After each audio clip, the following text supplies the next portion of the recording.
If you're a winger, and your highlights look safe, one touch passes backwards, jogging wide, 0 defenders terrified of you, then listen carefully.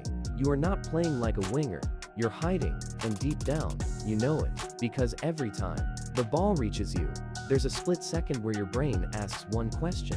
Do I actually believe I can beat this defender? Most of you answer no before you even touch the ball. That's the truth nobody wants to admit.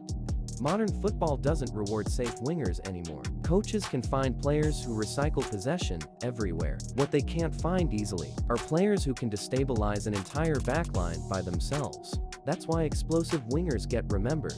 Not because they're perfect, because they're dangerous. And in this video, we're breaking down the exact habits turning you into an invisible winger, and how elite players think completely differently. Part 1: The fear disguised as good decision making.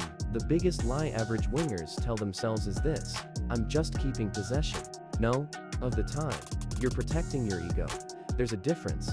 Elite wingers recycle the ball from a position of control. You recycle it from fear. When players like Lamine Yamal pass backwards, they've already scanned the field 3 times. They already manipulated the defender. They already know where the next space will open. But most young wingers pass backwards because they panic the moment pressure arrives. Watch your own games carefully. The second the fullback gets tight, your entire body changes. Your shoulders tense, your touches become smaller, your eyes drop to the ground, and suddenly, the safest pass feels like survival. That isn't tactical intelligence. That's fear management. And scouts notice it instantly, because dangerous players ask, how can I hurt this defender? Safe players ask, how can I avoid embarrassment? Huge difference. The cruel part? The more safely you play, the worse your confidence becomes. Because confidence is built from evidence. Every successful risk tells your brain, I can survive here. But every safe backwards pass reinforces the opposite. I'm not built for this level. That's why some talented wingers slowly disappear over time. Not because they lacked ability, because they trained hesitation into their nervous system. Part 2: Your body shape is destroying you before your first touch. No, expose another hidden problem. Most wingers ruin the attack before they even receive the ball. Not because of skill, because of body orientation. Football is geometry. Angles decide everything, yet most players receive the ball completely square, back turned, standing flat on the touchline like mannequins. The moment you stand like that, you remove half your options instantly. You become predictable before touching the ball. Elite wingers never receive passively. Watch players like Kvaratskhelia carefully. Their hips are almost always half open. Why? Because an open body shape keeps 3 threats alive at once: the line, the inside lane, and the return pass. That uncertainty freezes defenders. And here's the mechanical truth: your hips control your acceleration angles. If your hips are locked facing backwards, your first step becomes slower because your body must rotate before exploding.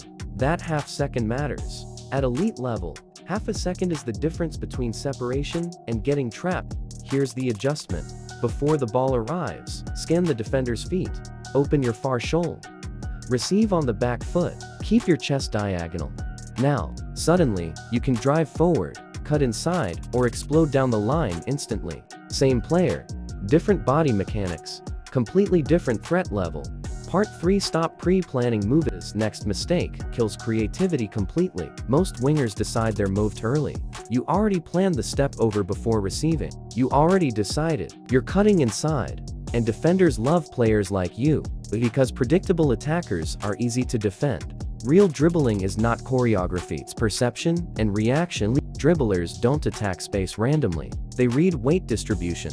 The moment the defender leans too heavily on one leg, the moment his hips open slightly, the moment his balance shifts, that is the trigger. That's why great dribblers look fluid. They aren't forcing moves. They're responding to information faster than everyone else. Neurologically, this matters too. Your brain processes reactive decisions faster than overthought ones during high-speed movement. When you overplan, your reactions become delayed because cognition interrupts instinctive motor execution. That's why overthinking makes you feel How do you fix it? You retrain perception. Small-sided games. Futsal. Tight space rondos. 1v1 isolation drills. These environments overload your brain with rapid information until reacting becomes automatic. And eventually, you stop trying to dribble. You just see the opening naturally. Part 4. The hidden reason elite wingers look so calm. Something most players never understand.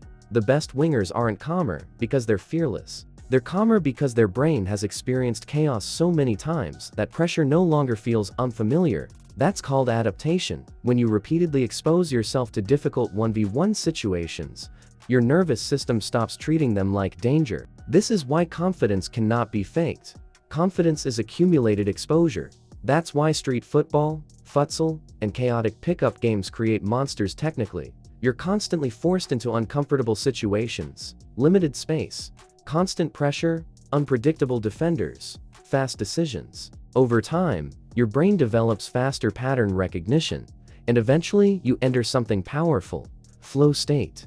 That moment where football stops feeling mechanical.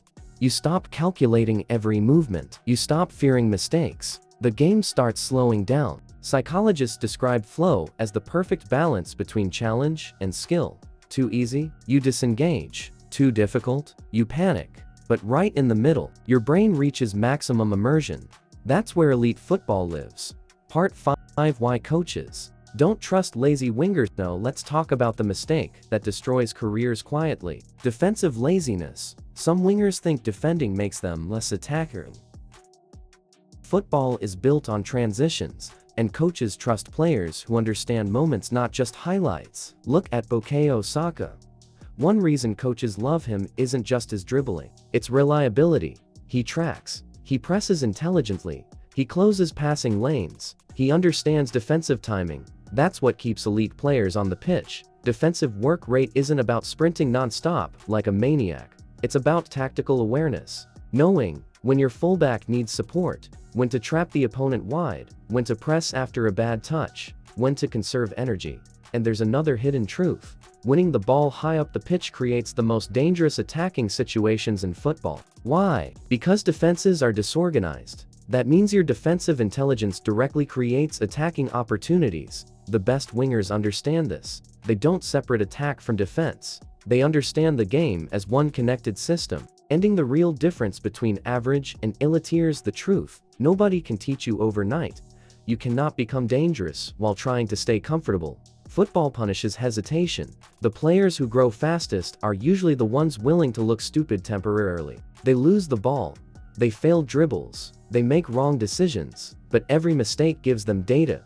Every failure upgrades their instincts. Meanwhile, safe players stay trapped in the same version of themselves for years because they never risk enough to evolve. So the next time you receive the ball wide, don't ask, what's the safest option? Ask, what action changes the game? Because that's the real identity shift. You stop playing football to avoid mistakes and start playing football to impose yourself on the match. That's when you stop being another winger and become the player defenders actually fear.